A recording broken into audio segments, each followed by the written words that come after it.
Sa mga gustong papormahin ang sasakyan pero ayaw ng malaking gastos, you can buy a rear step seal then kayo na ang mag-install. Nabili namin ang rear step seal sa Lazada.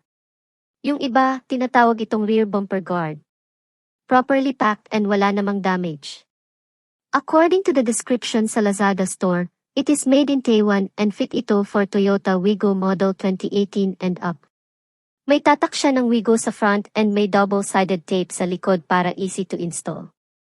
May warranty period itong 7 days so you need to install it right after mabili to make sure na ma-check agad kung may damage and you can return it within 7 days.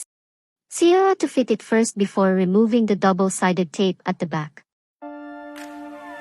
Make sure to clean the surface of your car before nyo ilagay ang step seal.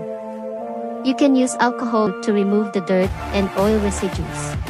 Then carefully remove the tape and dahan-dahang ilagay ang step seal.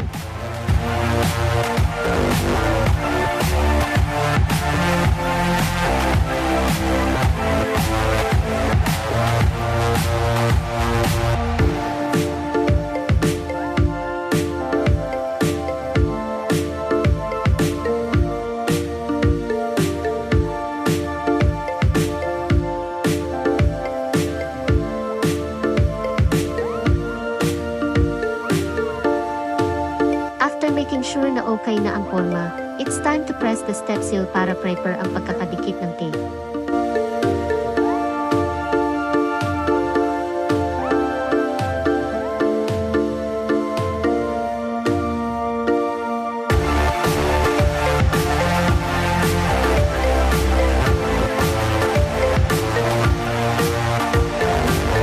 And here you go. Rear step seal installation done.